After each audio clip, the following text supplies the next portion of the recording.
Buat saya sih kalau dari awal-awal saya tahu ada produk-produk ini di launching, buat saya kok kayaknya terlalu over ini ya, kayak terlalu over dibuat-buat ya gitu.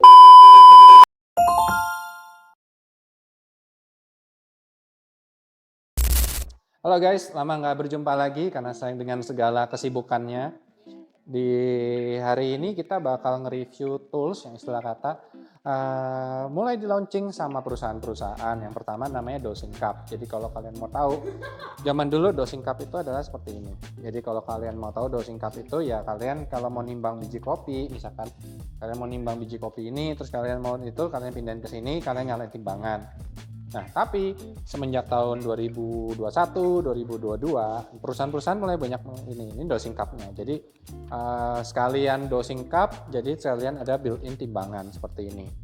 Ini yang model lebih jadul, dan yang terakhir adalah perusahaan subminimal. Perusahaan subminimal ini juga lagi inovatif banget ya. Setelah dia melaunching nanofoamer, ya sekarang mulai masuk ke dosing cup. Itu keluar seperti ini, dan di dalamnya ini sudah ada built-in LED-nya juga, jadi kelihatan lebih sleek lagi dan lebih futuristik dibandingkan predesesornya atau pendahulunya. Nah, kalau kalian bisa ini. Dan keunggulannya adalah dia ini sudah water resistant. Jadi bukan waterproof tapi water resistant, jadi bisa kalian jadiin juga cup espresso atau cup filter kamu di sini. Habis gini kita bakal tes kurang lebih, dan buat saya sih kalau dari awal-awal saya tahu ada produk-produk ini di launching, buat saya kok kayaknya terlalu over ini ya, kayak terlalu over dibuat-buat ya gitu. Karena ya dengan begini aja, dengan pakai timbangan ya cukup gitu. Nanti kita akan bedah satu-satu kurang lebih apakah ini diperlukan untuk kalian atau enggak. Jangan kemana-mana gitu.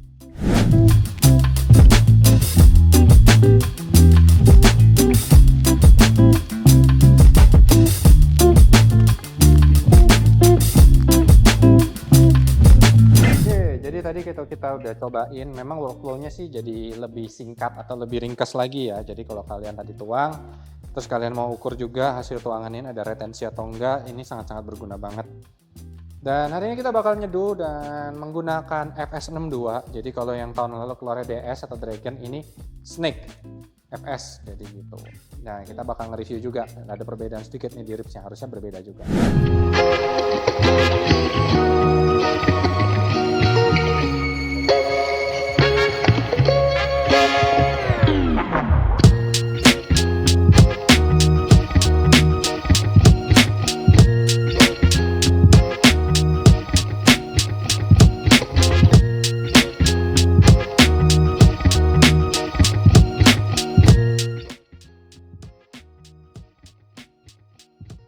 Oke, jadi kita udah selesai nyeduh.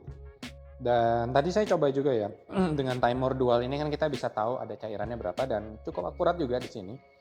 Dan ini juga bisa jadi, kalau yang sub minimal yang terbaru ini punya multifungsi, yaitu bisa kalian jadikan cup juga.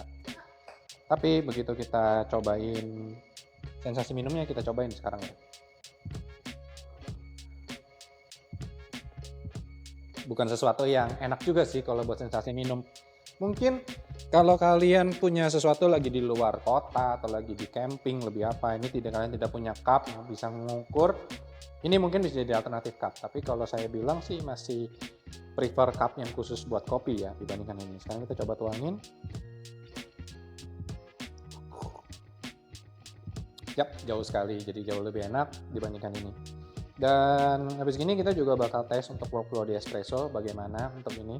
Kalau yang ini kenapa tidak saya tes, karena ini masih belum waterproof, jadi cuma sekadar timbangan dosing doang. Tapi kalau sub minimal ini dia sudah ada fitur water resistant, jadi bisa kalian pakai untuk cup juga. Jadi gitu.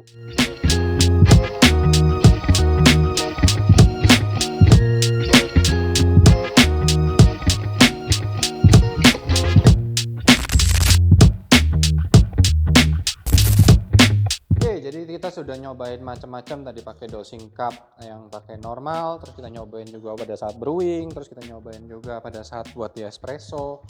Pertanyaannya adalah apakah alat ini sangat-sangat diperlukan untuk workflow-nya kalian? Kalau saya bilang kalau kalian punya yang ini sebenarnya bakal jadi modal yang keren banget. Jadi kalau kalian di slow bar-nya kalian ada dosing cup gitu kan, tunjukin customer, seret, kasih biji ke sini, saya pakai dosnya segini ya Kak, terus digiling, terus kalian bisa tunjukin lagi setelah gilingan ini ada retensi berapa. Tapi kalau misalkan kayak di slow bar seperti kita di Nordic Founders ini, kita yang sudah kita tupin satu-satu karena kita presisi, sepertinya kalau yang ini aja nggak terlalu diperlukan sih gitu loh, tidak terlalu diperlukan. Nah, cuman perbedaannya adalah dengan sub minimal ini, entah kenapa selain desainnya yang sleek dan futuristik ini dan ada LED-nya gini, ini sangat-sangat membantu sekali di workflow.